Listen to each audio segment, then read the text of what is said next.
Imagine, if you will, something that you've created being taken by NASA to the moon on a SpaceX Falcon Heavy rocket to land on the south pole of the moon, remaining there for perpetuity. Well, for renowned local artist and musician Tracey Roberts, she doesn't have to imagine that's her reality. And to find out about this amazing story, we're going to have a chat to Tracey in just one moment. So you're watching Yarra Angels Live TV. I'm Pat Boucher. Let's find out what this fascinating story is all about.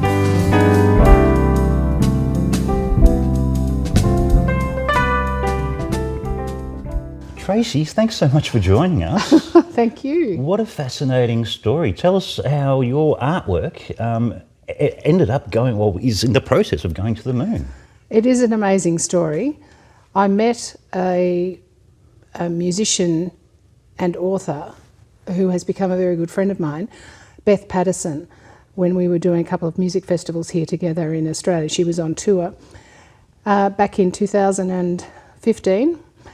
We've kept in touch, and she is also an author. She works with a woman who is called Diana Thornton, who runs an e-magazine in the States called O-Muse. It's an arts and literary magazine.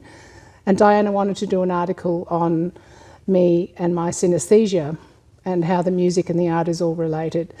So Beth asked me if I'd like to do it and send 12 high-res images of my work across for this article, and so it became, which was great, and they selected one of the pieces of artwork for the cover as well, which was lovely, Autumn Uke. So that was that, and then not long afterwards, Beth contacted me and said, by the way, mate, your work's going to the moon. And I said, right.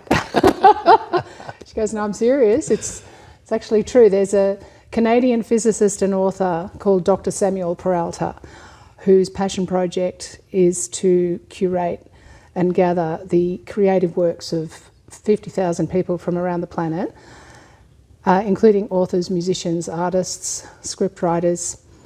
And he has arranged for it to go into a payload on the Polaris mission, amongst others, to go to the south pole of the moon. And what happens is that the artwork actually gets reduced down to very, very small microscopic imagery on something akin to the size of a 5-cent piece. Yeah, wow. Yeah. They're called nanofiche discs, yeah. nickel plated, yeah.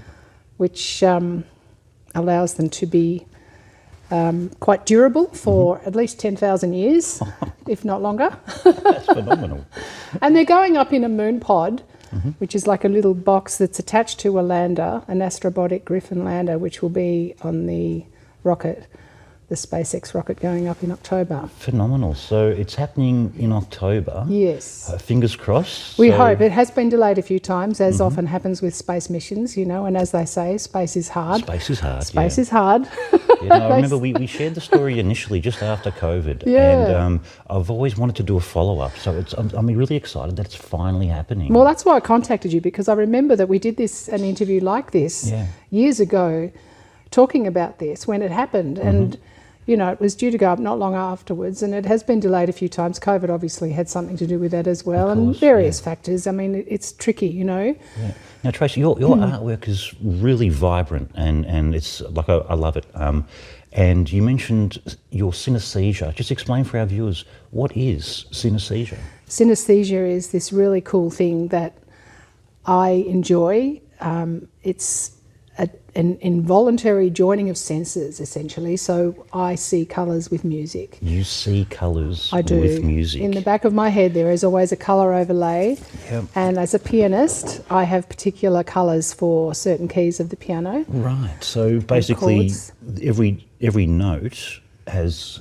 You see a different colour for every note of music that you hear. Pretty much. For the octave, they're the colours. Yeah. And then as you go up the keyboard, everything gets lighter, and as you go down the keyboard, everything gets darker. Phenomenal, yeah. Completely illogical, of course. Synesthesia is. There's no logic to it. It's completely random, and every synesthete that I've spoken to has said You know, they have specific colours for specific notes, or numbers, or days of the week, or months of the year. I have a bit of that as well. You know, it's kind of no big deal. It's like breathing. You don't think about it. It's just kind of there. But it adds this lovely sort of dimension to music. And it has helped me to create the connection between my music and my artwork. So when you paint, do you have music on in the background? Do you listen to music while you're painting? I usually and have music, always have music somewhere, and if there's no music, it's already in my head. So there's always music in my world. Fantastic. It's also involuntary, but I love that. It's a great distraction from other things at times. But it's mostly wonderful. And to celebrate your artwork going to the moon, I can't believe I'm saying that. No, I can't believe it still either. But to celebrate this amazing event happening, of course, you're amongst 50,000 people upon the planet whose works will be going up there for perpetuity. You're holding a very special art exhibition. I am, yes. It's called Fly Me to the Moon. This is the information about it here. But basically, it's an exhibition of these 12 pieces, a special edition of these 12 pieces, which I've produced with an image of the moon embedded into the actual artwork. So they were the 12 artworks that were in the article.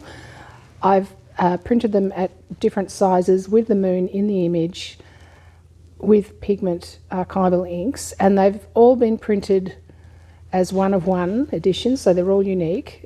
And the other really lovely thing about them is they've been printed on handmade, internationally sourced papers from around the world.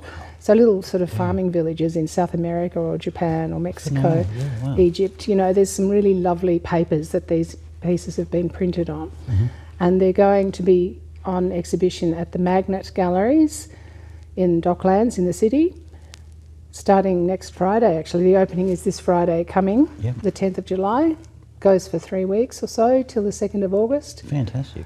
Yeah, it's very exciting, and there'll be some artists' talks and also a concert. A concert as well? Yes. And what night is the concert on? That's Friday the 24th of July. Friday the 24th of July is the concert. So the exhibition opens up on the 10th of July all the way through to early August, of course, and you'll be performing at the concert? Yes, it'll be myself and one of my favourite drummers, Robert Mercer. Wonderful. So Robbie and I will be performing, and we're going to be doing a bunch of moon songs. So that's on the back of this little flyer, the Moon Songs concert information, and it is a try-booking event. Fantastic. That's the only ticketed event. Everything else, you can just pop in and have a look, and come to the opening night and celebrate with us. And Fantastic. Then the artists' talks will be interesting because they'll be AMA sessions. Just ask me anything about what is happening with all this, and I will tell you what I know. Wonderful. I don't profess to know everything about it. There's a tremendous amount of information to glean. It's very technical, isn't it? I mean, I've become quite the science nerd lately, looking at all this stuff and going, wow, this is incredible. I should have been an astronaut in a past life. I love this, Wonderful. Yeah, it's exciting. So, if our viewers want to find out more about your artwork, about the Lunar Codex mission, where's the best place that they can go online? Well, look, everything can be found at traceyroberts.com. There are links to the Lunar Codex website, which is the name of the project that Samuel has created. And there's a tremendous amount of information on that website, and all the technical information about the missions. And the nanofiche discs and the launches and all the frequently asked questions. They're all there. So that's a great website. And then, of course, there are a bunch of spin-off websites from that website as well. But you can get to everything from traceyroberts.com. Yeah, wonderful. Wonderful. Tracey, thank you so much for sharing this exciting update. T-minus, 3 months, 2.5 months on Well, fingers crossed, hopefully it doesn't get delayed again, but they are scheduled for October, and apparently everything's all looking good. Wonderful. At the moment. The launch window is in October, folks. Yes. So when you see the big Falcon Heavy rocket going up on the Polaris mission, Tracey Roberts' artwork will be attached to a lunar lander, which will be landing in the south pole of the moon. Yeah. In a wonderful little depository.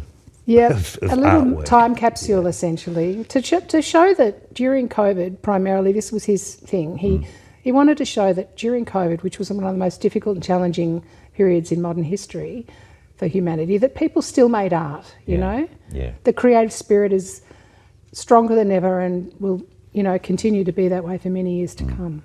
wonderful. Yeah. And you're part of it, and you're part of a slice of I'm history. part of the mix, which is a real thrill and honour, and I'm delighted and amazed and, yeah. Brilliant. Pretty Tracy happy. Roberts, thank you so much for your time and comments and sharing the story. Of course, go to tracyroberts.com to find out more information. Check out the artwork, of course, at the Magnet Galleries in Dockland, of course, as of the 10th of July till the 2nd of August. And, of course, we've got the Moon Songs happening on Friday, the 24th of July. Get your tickets online. There's a little... Try booking link. Yeah, try booking link I'll put up for you guys. So, as always, well, we're living, we're loving, and we're sharing, well, a little bit of space life here in the valley and the ranges, only on Yarra Rangers Live TV. Thanks for watching, guys. Thanks, Tracy. Thanks. 6, 5, 4, 3, 2,